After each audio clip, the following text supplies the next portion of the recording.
So with that, we'll go ahead and get started. So the first speaker I'm going to introduce is Richard Campione. He's a board member and president of our Cloud and Data Services group at ServiceSource. So with that, I'll hand it over to Richard. Thank you, Chris. So you guys know the old saying, if you're going to stay at a resort, the first day when you show up, you want to tip big, and that way everyone knows you and they treat you well. Chris obviously subscribes to this philosophy. So now you know if you're thinking about what sessions to attend, you want to attend the ServiceSource sessions. We give away goodies. We raffle things. All right, well done, Chris. All right, so we're here to talk about engaging with intelligence and retaining customers for life. And for those of you, does this work? There we go. For those of you who feel social, here are some hashtags and some account names and things that you can type into. I notice more and more of you are carrying devices like Chris is giving away, so feel free. So I thought I'd start off with someone who's fairly good at engaging with customers. How many of you here have heard of Harley Davidson? Lift up your hand. Hands? I'm thinking most of you. How many of you actually own a Harley Davidson? Hands. Okay, very few. And the next question you ask, if it's a bigger audience, is how many of you have Harley Davidson actually tattooed on your body? And you know, there's a fair number of people who do. There's one hand over here, right? Fair number of people who do. So that's taking customer engagement, customer loyalty to an extreme. But they actually think about this quite deeply. Right, they have over 300,000 active HOG members. They're users group members. They have over 900 local chapters and 50 rallies per year, and they take their executive management into each of those rallies. They really take interacting personally to a great level, and it does pay off. So it's interaction, it's engagement. That doesn't just mean you had an interaction. Like if you call up a call center and you're pissed, that may count, but it's not actually going to build the kind of engagement we want. So it's engaging with intelligence, and that's what we're here to talk about. If you engage with intelligence, you keep these guys coming back for more. This is especially important these days in what people call the new economy. And we're all familiar with the old economy, which is fairly traditional. Suppliers build stuff. They get very effective at building stuff, and they push it out. And it's a distribution-type game. The new economy flips this all on its head. It's all about what the customers want. Customers have choice. Choice when to engage, when to learn, what to do. Because of that choice, because of this sense of a try to buy, because of SaaS in the computer industry, what they expect from us is much better, is much deeper. And it's getting more to the old marketplace, days of old, where you actually knew your butcher. And they actually knew, yeah, you don't like meat, you like chicken. I got some good chicken things for you. They're kind of expecting that interaction. And whereas before that was a class step above, now it's actually, if you don't do that, you're viewed as somewhat sort of mediocre. So we now need to differentiate through our service levels. We need to monitor how well people are adopting what we're offering. We need to change how we think about interacting with our customers. This is actually harder than you think, because if you think about how a customer interacts with your typical company, you know, they do some marketing and we capture some information in our marketing database. Then we actually go through the sales process and we capture some information in our sales database. Then they work with our service. We might get some usage information. We may want to bill them. We may want to keep track of where their stuff is in our entitlement system. They may call in and be a little unhappy or have a problem we help them with in our support system. So we're doing a good job. We have all this information kind of captured in our point-specific systems. And it's perfect for that interaction, for the sale, for support. Where it falls down, however, is when it comes down to pulling this all together. And typically, this is the time of renewal. At the time of renewal, what do? What do you know about this customer? How are you going to engage? And what information will you use? So some people think, well, hey, a renewal, that's just a sale, right? I got a system for sales. But those of us who actually live in this renewal space realize that even though, and we have this picture here, sort of Twinkies and bananas, they look kind of similar, right? They're both sort of oblong, they're both kind of yellow. If you break them open, they're kind of white in the middle. But actually, there's a big difference between a Twinkie and a banana. They're quite different. So although there is some selling going on, in a new sale, what you're doing is it's a discovery process. You're just learning information and capturing what you learn. And it takes kind of as long as it takes. There's no sort of end date in plan.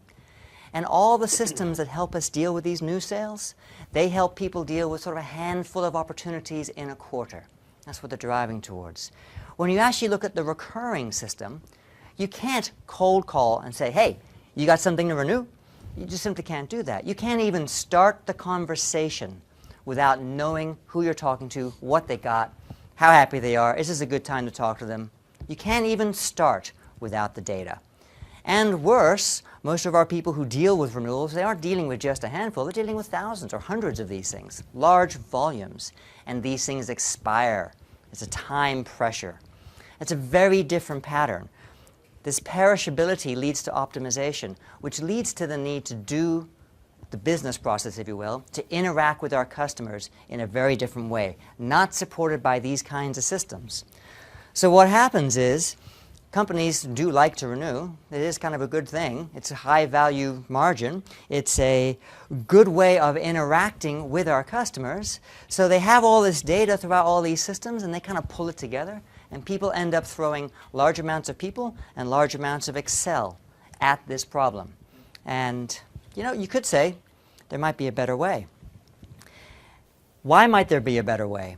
One of the reasons is when you look at these people who we asked to go and do this renewal process, and we give them Excel, and we give them all these different systems, surprisingly, they don't spend all their life just selling. They spend some of their life trying to find the data, trying to get the data into Excel, trying to deal with what's in Excel. In fact, most of the people we speak to, those people are spending more than half their time on this administrative type work, which is not exactly value-adding, and much less of it interacting and engaging with their customers. Well, that was quick. Quicker than I thought. Imagine, if you will, that, that what this slide said was an Excel spreadsheet. And what it says is, if you're one of these people and you've pulled all this data together into your Excel spreadsheet, then what do? What most of these guys do is what they have in that Excel spreadsheet are a bunch of contracts.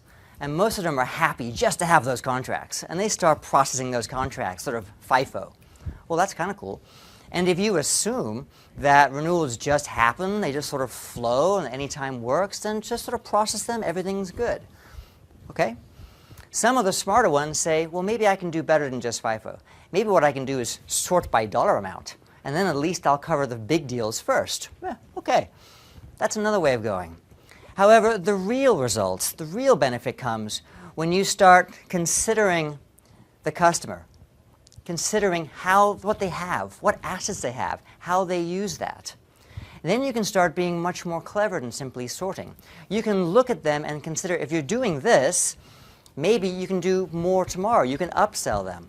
Or you can do the other customers who like this, like that. You can consider doing some cross-selling. Or you can even do bundling, grouping things together. Often people call this co-terming, where you have several different contracts. So rather than you call the guy up on Monday, because here he is in my spreadsheet, and then you call him up on Thursday with the next thing in my spreadsheet. Hey, guys, didn't I talk to you earlier this week? Maybe you call him up once and say, you got these 4 or 5 different things. Maybe we can bundle this together for you. And you can even pull some contracts from one quarter into the next, into the previous one. And that allows you to optimize revenue around quarterly boundaries. All of this kind of insight and optimization makes a huge difference to the top line and the bottom line. And you can only do it if you actually know a lot about your customers, what they're doing, when to interact with them. And of course, the problem is bigger than just data. It's the fact that we have a larger volume of interactions, a larger volume of contracts to, in fact, renew. And they expire. And just like other perishable assets, such as hotel rooms, or airline seats, or groceries, supply chain, anything that's time-bounded, is constrained, lends itself to optimization. So if you have the data, you have the insight, and you have a constrained problem, you can be more clever about your solutions. And this is radically better than just armies of people and Excel. And if you do this, Gartner suggests that people are leaving on the table $30 billion per year. $30 billion per year of opportunities are not grabbed because people are not addressing this space as intelligently as we think they could. So it's a big problem. So I go into a little bit of a commercial before I bring our main speaker up.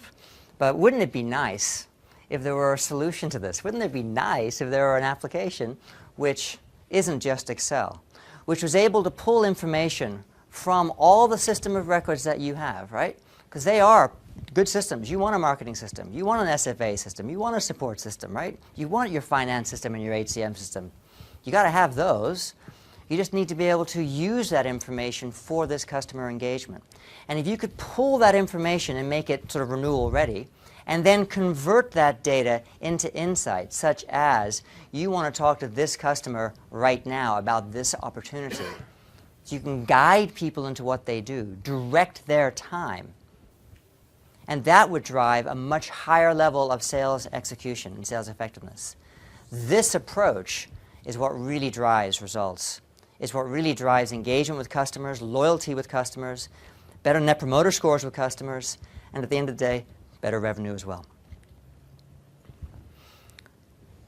So again, imagine, if you will, there was an application that, rather than just giving you a list in Excel of all kinds of opportunities, it gave you at the very beginning, hey, these are some tasks. These are critical tasks that you got to do right now. Customer upset, in trouble, go take care of him. Follow up on those actions right now. And it gave you, here are the top deals. And if you click here, go focus on these top deals. These are the deals which are going to have the most impact this week, right now. It guides you right there. Or engage with particularly these customers. Not just a pretty dashboard, not just sort of analytic charts, but the information you need, and if you click on it, you go right there. Or, these customers look unhappy. They're at risk. Let's go work on them. If it brought the information to you and told you how to interact. And if you drill down into an opportunity, it could tell you right at the top, hey, what's happening now? What is the quick summary of my deal? What has happened? A quick summary of what's happened before. And most importantly, based on our patterns, what should I do? These are the sales plays that are appropriate to run to this customer, the series of interactions that you should do to follow up. Now, this is a radically different experience than just, here's an Excel spreadsheet with a bunch of contracts, and when you start calling people up. And in terms of the offers, what do you actually say? It's all about the right offer at the right time. What upsells make sense? What recommended upsells do we recommend based on what we know? Now, this is actually a user experience which is designed to make people radically effective, using all the information that you have to get a deeper level of engagement with a customer. So, as is probably not surprising, we have such an application. That's what we do. And so we focus on know more, sell more, to keep more, deeper engagement with your customer. We have two ways of approaching it. We'll either do it for you. We have actually a decade plus of experience in solving this problem with customers, which I'll show you in a second. Or we have a platform and a SaaS application that allows you to do it yourself. And the result of taking this approach, 15 points improvement in renewal rates and 20% increase in sales productivity, is actually fairly compelling. And who are we? For those of you who haven't heard of us, we're the market leader. We've worked with market leaders and partnered with market leaders in these variety of industries. And the results, the one I like the best of these results is the 47 seconds we close a renewal for somebody. So just think how many renewals we've been closing while I've been prattering away up here. So we believe, in short, that to get the most, to get a real relationship with your customer, it's about engaging. And that's not just a count of interactions. It's engaging with intelligence. It's equipping your people, when they interact with your customer, to know what to do and to prompt them to do the right things, to prompt them to do the things that have the most value. And if I come back to my Harley example at the beginning, of those 300,000 folks who show up at these user groups, so they go all these different rallies, Harley surveys these guys right when they show up, before they show up, and say, hey, what's the likelihood you're going to buy another Harley?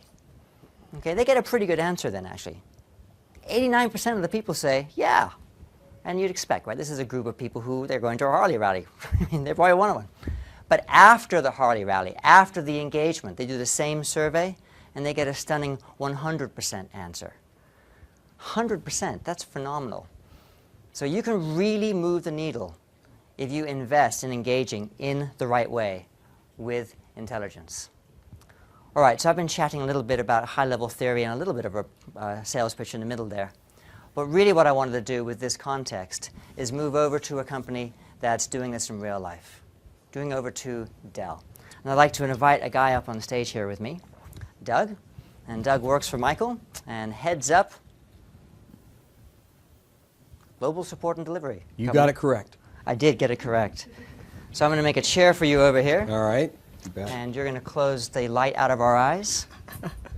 See, I even have my Dell pad here. This is great. That's right. Your new tablet. Exactly. Everybody needs one for Christmas. Please place orders right now. They are available in 4 or stores. 5. We know this. All right, so there's this quote, which we very cleverly covered up so no one can see it, so it won't be shining in your eyes. Yeah. But there's this quote of Michael. If you do that, it'll shine right in his eyes. That's fine. So it's there we go. Yeah. Why don't you tell us a bit about this quote and what Dell is trying to do? Yeah, I think there's, first of all, John Russell, the Harley Davidson, I thought that was it always is a good quote that I like to use. First of all, the closer you are to the customers, you really does become natural on what you need to do.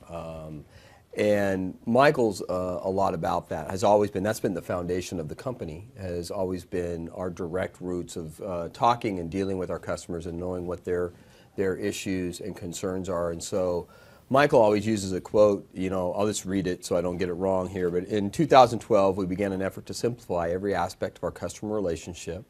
If successful, we believe this initiative will make it easier for our customers to do business with Dell, eliminating friction and complexity and enabling more rapid response to our customers' needs. And it really is kind of a play off of John's quote, which is, look, if you're listening to what your customers want, they're looking for people to reduce the complexity out of their business issues or their concerns, giving them what they need. A nice way to word this, I think you see it everywhere in the industry in the last couple, 3 years, is customer effort.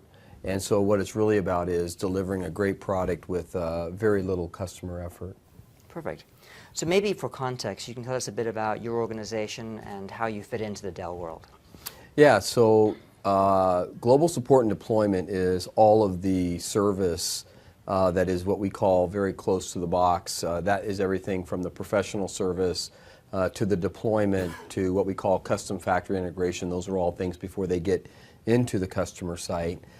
We have responsibility for that, in addition to the field engineers that go out and do any of the break fix or the deployment, our tech support side, as well as service parts, repair, the phone technicians, and the overall business is about $4.8 billion, and we also have the sales and the marketing side. And so kind of end-to-end, everything with support and deployment, everything from the base warranty to upsell services to the value-added services.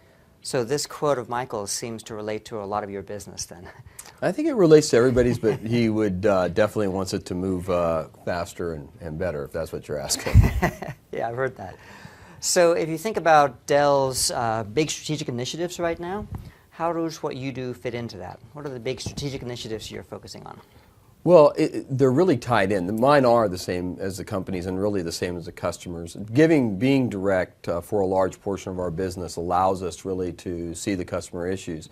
By the way, it's very good to see the industry. If you let me back up for a second, it's very good to see the industry. I've been in the IT software for like 25 years, and I actually think the last 3 years and the years ahead of us are going to be the most exciting. I've never seen such a convergence of issues. If you look at mobility, you look at cloud, you look at things like SaaS, you look at things like security, you look at things like mobility, social media, all of these things come together to form issues for CIOs or people using technology every day.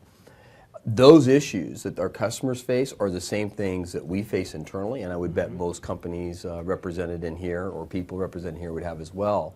So really that then boils down to what the strategy is for Dell, and it's really to help our customers through that. How do you simplify these environments? And not only that, but the simplicity thing people would get, reducing complexity and simplification, But our customers are looking to move at faster speeds. I mean, if you think about how fast things move now, not only in terms of product, but the information customers want, and the, again, back to the frictionless, how easy they want it and expect it, that puts a lot of pressure on IT departments. And so the strategy really is, how do you not only sell to help our customers solve those issues, but then how do you service it? And so it would really be all the same. That's what's great about that. Those issues is they're the customer's issues, they're our issues, and we get the ability to help them through that.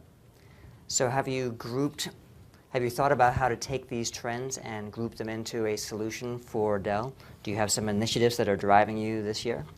Yeah, I think there's a couple things. I'm going to speak in terms of GSD, and then if somebody wants to ask a question about Dell, I'll take that one on. But from a global support and deployment standpoint, looking at the customer end to end and the customer effort is paramount to what we do, and I think going to be how customers measure us in the future. Clearly, customer satisfaction and NPS are very important, so I'm not arguing that. But I always like debating with my team. I actually think customer effort drives a lot of that. It's what's underneath that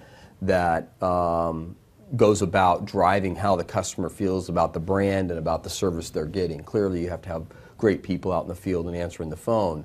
But if the effort is hard or they've really got to work at it, you've already put yourself back on your heels as a provider of service or a company. And the reason that plays in is when you look then at the life cycle of the customer. I always joke with my sales friends inside of Dell, they really do have the customer for a day or a week, and then we get them for the next 5 to 7 years. And they kind of brush it off, but it's true. But I feel the responsibility for that. And so when you look at that, most terms are shrinking in terms of warranty terms, okay, right? Because the products are getting faster speed. And so when you then say, okay, well, how do you then continue to provide great customer experience? Then you have to say, well, look, we really want to hold our customers longer than a warranty term or a upsell service offering. And that's why when you look at the renewal, if you look at reoccurring revenue, it wasn't as much about the reoccurring revenue that was driving us. Yeah, that's a great benefit. That's what we want. But it was about how do you keep the customer longer, and how do you keep them loyal to your products, your service, and your company. And so that's one of the key initiatives we have in regards to working with ServiceSource International, is allowing us to keep our Net Promoter Score and our CSAT high by keeping the customer with the Dell family. So it sounds like you prioritize where to focus based on where you see your customers expending the most effort. I think there's two things. Solving the customer problem first, whatever that may be. It may be around technology, we'll help you solve that. It may be around complexity, we'll help reduce that. You may have customers that come in and say, look, we want to make sure we cover BYOD, bring your own device, in our environment. We need the technology and the security to do that, and then we need you to help service that afterwards. And we'll do that for them up front. But that service, there's always a time when that service is going to end, right? I mean, if you agree with the customer, let's say on 3 years, at the end of 3 years, you've got a choice as a company. Do you just not care? But you'd be surprised. There's a ton of companies you talk to that they kind of just view it as like, well, we'll sell them the next product, or we'll do something different, we'll transition them, or it usually comes from a sales guy. But then if you look at it more like an asset and you say, well, wait a minute, we want to keep that customer happy and we want to make sure that we're continuing to solve their problems, that's when you're going out and looking for, okay, how do we extend all of this service? So yes, it's about solving the problem, but I would tell you it's more from following the customer and making sure that you view Net Promoter Score and CSAT over the life of having the customer relationship and not just a service term. And as you've evolved your picture of the customer and how you want to interact with them, has that changed your perspective on the data you need and what you do with the data that you have? Yeah, that's a good question. Yeah, the answer is yes. I think it continually evolves. Everybody talks about big data. there's probably nobody I talk to in the industry more that doesn't talk about large data, and we have a tremendous amount of large data. At any one time, our install base that's under service is around 120 million units, and so just a little bit about global support and deployment. The entire team's about 40,000 direct and indirect employees, and we're in 160 countries. We do around 50 million inbound calls a year. We do about 12 million physical dispatches, and then I won't even tell you the number. Well, it's 250 million web hits for just support. So what happens is everybody talks about big data. The question is, how do you leverage big data to really come down in and help give you insight into your customers? And the reason I was kind of hesitating when you asked the question is it's always evolving, because the better your data gets, the more you realize how much you didn't know about your customer, right? And wow, now you understand why the customers are saying this, and it points to different directions. So it really is a journey. We're clearly leveraging that. I think the management of the data, you kind of brushed on that on your deck that you showed, is probably the most important piece people miss. Clearly, we think that the application is great, but it's the management and the assistance on the data that really brings home where we need to head and stay in touch with the customer. So even though Michael made this quote in 2012, you guys didn't begin this journey in 2012. You've been doing this journey for years now, haven't you? Well, you joke, but he really did start in his dorm room. I mean, you can't get any more direct than that. And that's how I built the company. I mean, was listening to the customers. I mean, think about how it started. I mean, people joke that cultures are in the DNA of its founders, but it is. I mean, think about this. He started building because he saw people coming and saying, "This is what I need." Those are the customers, and everything that we've built along that is there. So yeah, I'd say he would have reworded that, but it would have been the same context, I believe, back in 84, 85. So in 2012, you did make a big step towards renewals. Why was that? What was the motivation for putting some effort behind the renewals process?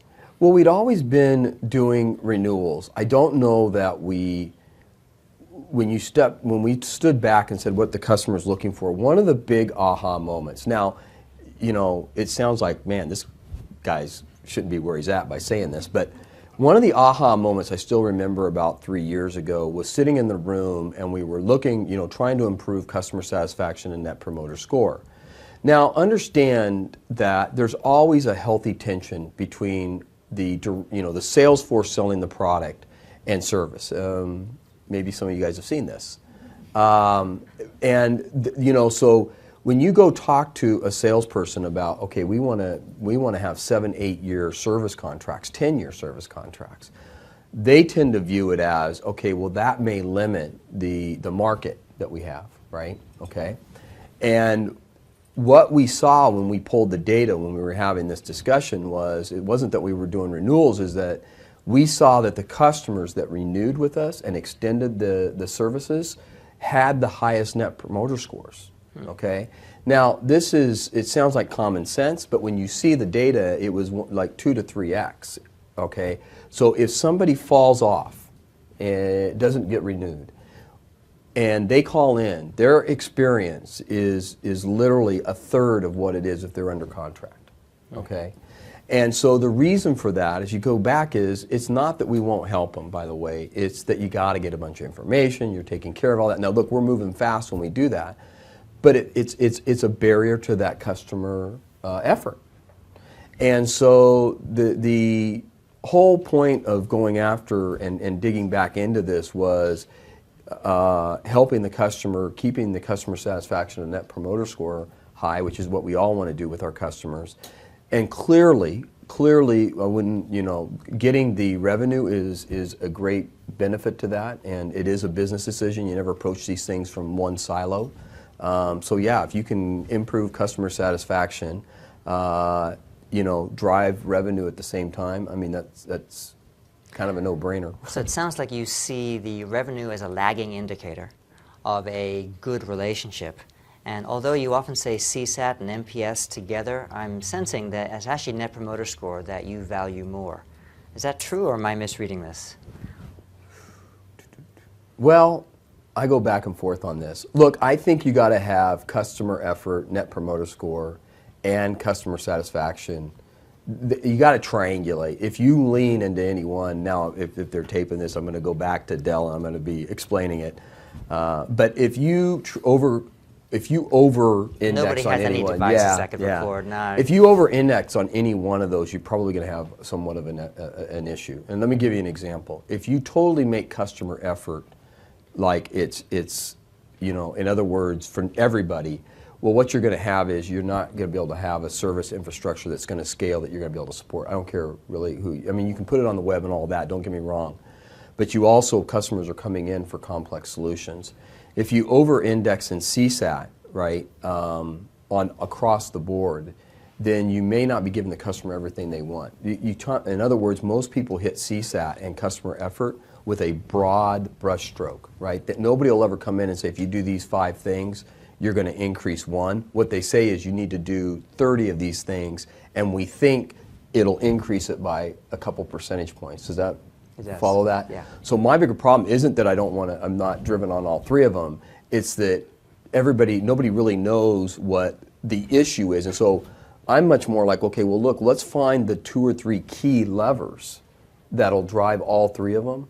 And so that's where the renewal and the extensions are important, is that hit all 3 of them. Like I can physically see the numbers of all 3 going up.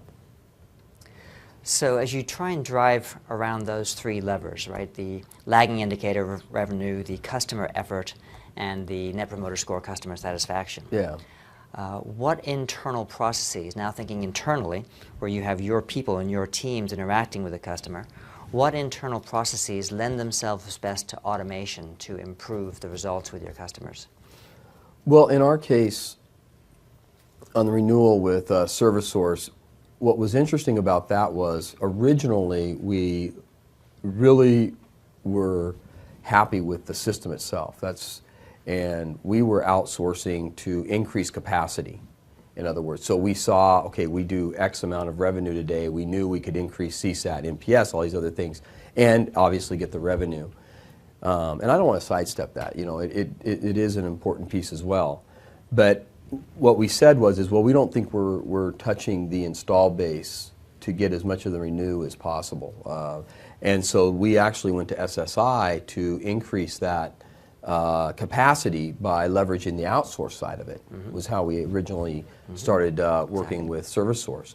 As we started seeing the system and the capabilities and the advantages of managing and helping us with the data and the systems to manage those data through the analytics and everything, that's when it became more interesting as we moved from an outsourcer to what I would consider a partner, which was, wait a minute, there's way more here in the systems than just the outsourcing. And so that's how that evolved. And I think now it's evolving where we see it as a cloud-based solution that we can get into those 160 countries, clearly multiple languages. I don't have to get up and worry, or Kelly and the team, about the system itself.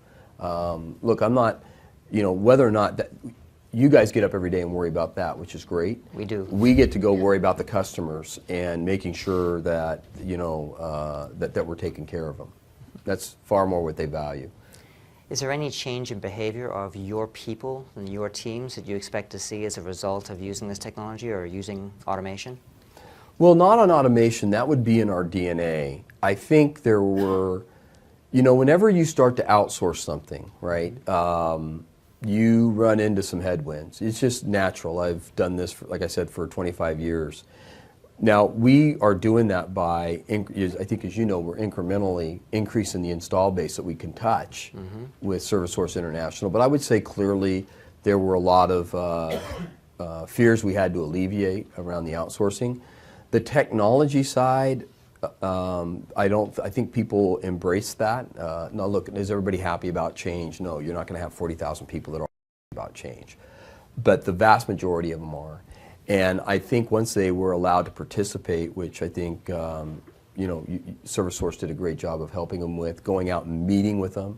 I always felt that they were part of the team, not a sidestep of the team. And so I think the technology is there. The data is far more complicated, the management of it, I think, than either I or my team thought.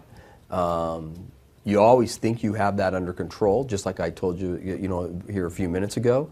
Once you start digging into that, you realize, wow, if we had more pieces, or if we tied this all together, or in different ways. So I think we're still working with that, with you guys, and as we get that mastered, I think we'll just have more productivity out of it.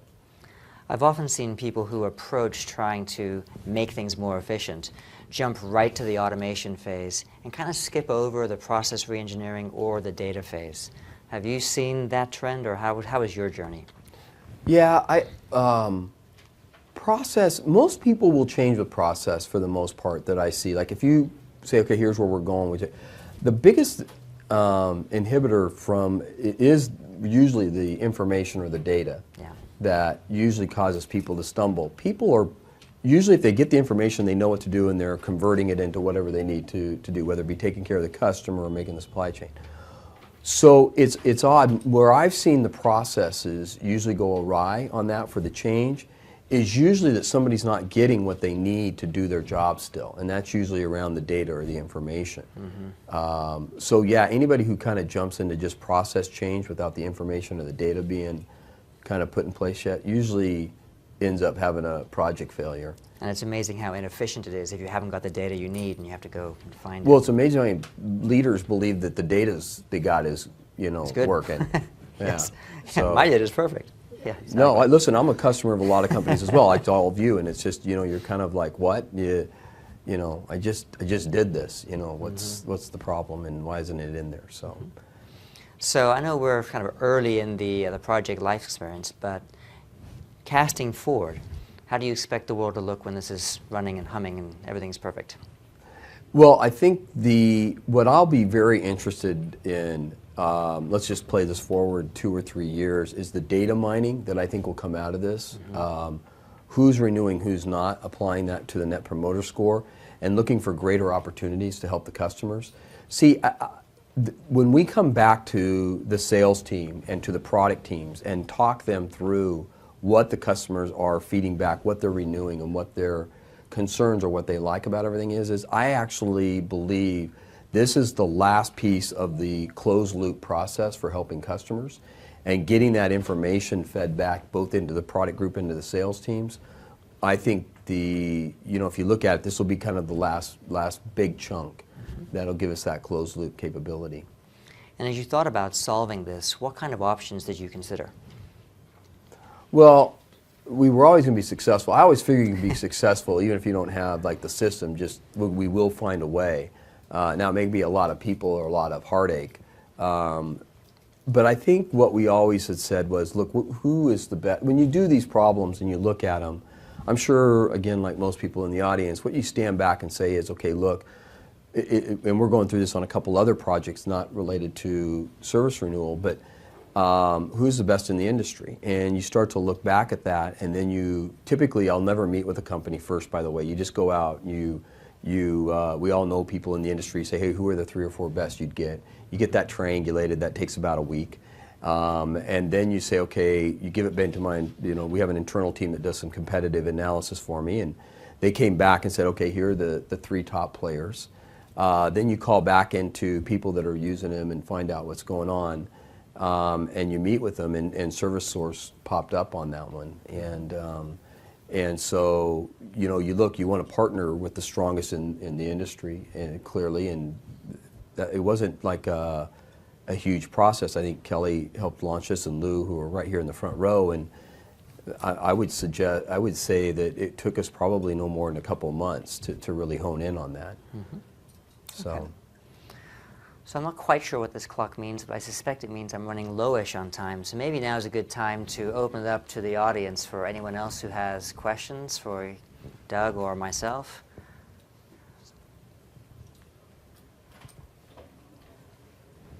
What's been your biggest surprise so far, Doug? So I'll repeat because I have a microphone. What's been your biggest surprise so far, Doug?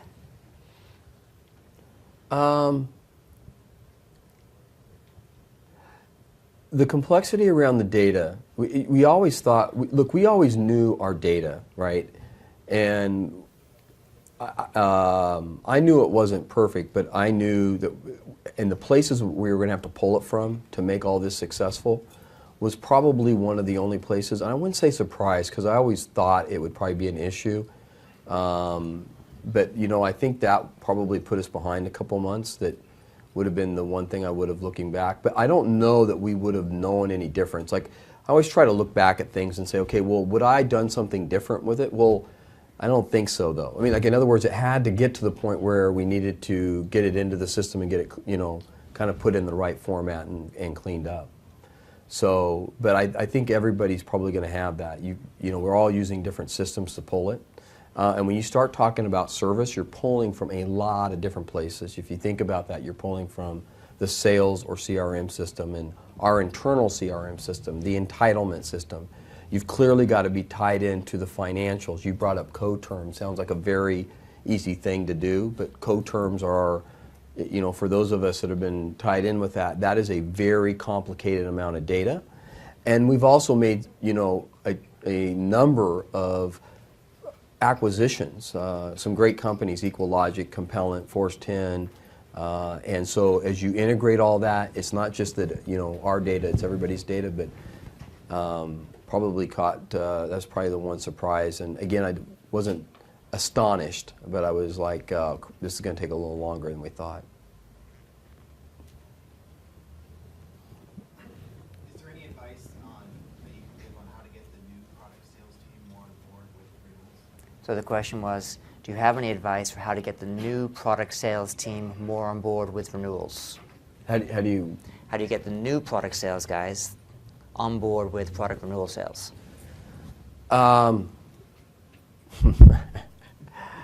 No, I don't. I don't. I have made a journey of that. So Dell is very good. We are very good about experimenting internally to get the right flavor for our customers. And what I mean by that is we don't get hung up on internal boundaries. That's the one thing I like about the company. And so we have all responsibility for that now, including the sales teams. There's about 1,000 folks. Gentleman runs that the sales teams for us. And this is a part of that, and so it's a little easier for us to do that. Look, sales folks will always like to see the additional revenue, but I think we've really stressed on them and given them feedback on when the customers are renewing and the feedback at the time of it, and they are seeing value of that. I don't think it's perfect, though. I always think that's going to be a challenge we'll have to overcome every day, and I view it as something positive in the sense of they're pinging us on where we're at, what we're doing with it, and I think if we get this data, and we will, and the system in there, they're going to have access to know who's renewing and including them in the process. I think a lot of this is they're just not included in the process, and the system will actually allow us to do that. So, but do I think that'll make it perfect? No. I think I'll be here with the same issues next year or in the following year.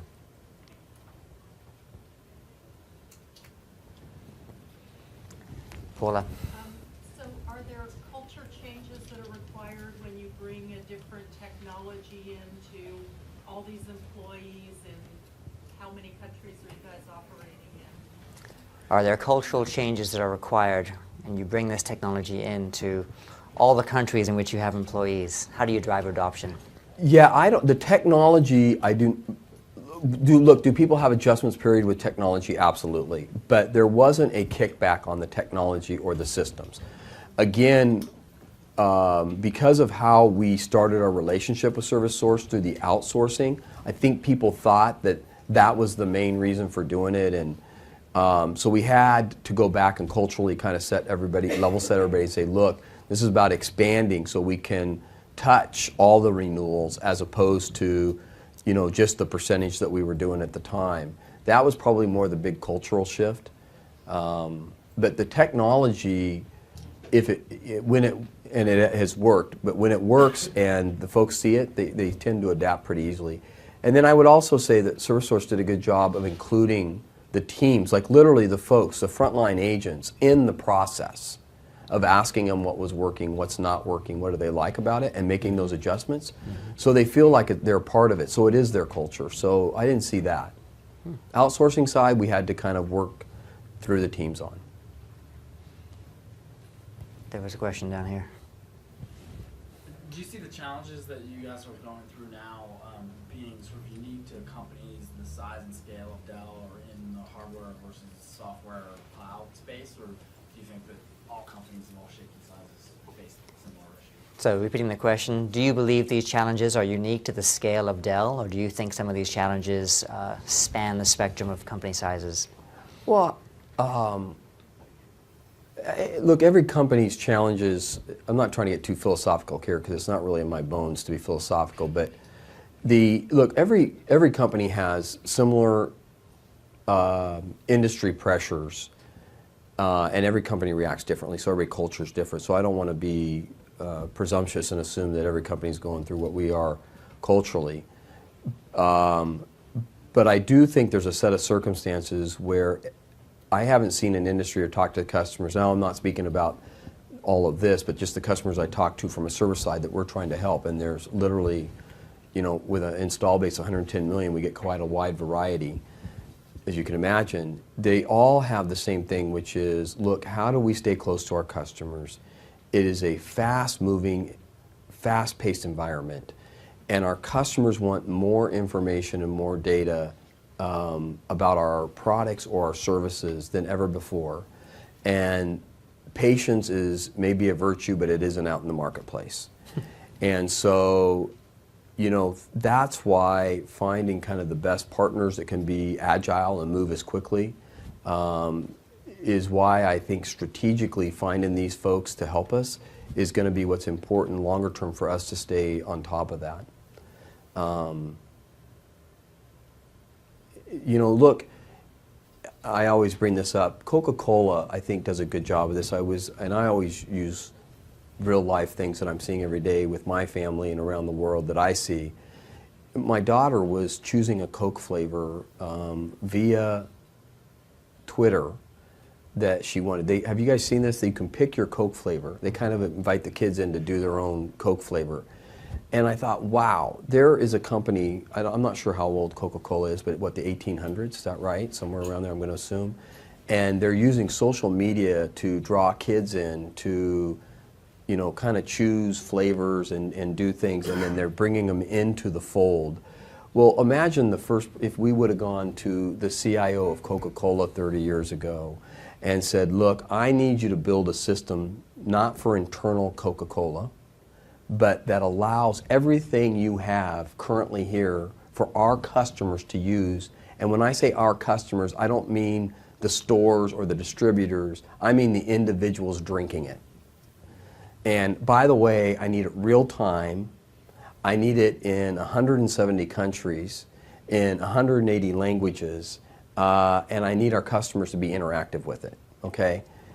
These are the things that are occurring today, right? And so this speed of which things are happening, and then finding the right partners that are able to adapt that with you is more critical than ever.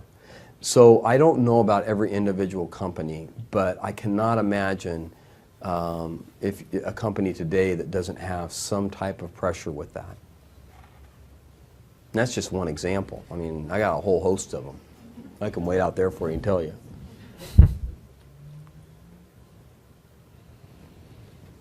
Another question? Maybe it's time then for you to give away goodies. Well, look, if you do, I'll hang around here or out if they kick us out here, and I have no problem with you stopping by and chatting. So, Doug, thank you very much. Thank you.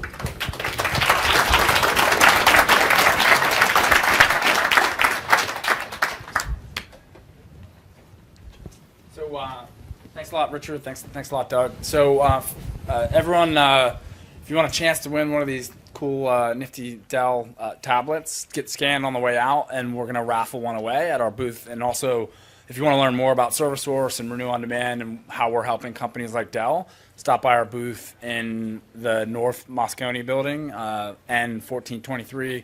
We're right across from the big Salesforce campus, so you won't miss us. So thanks a lot, everyone. Appreciate it.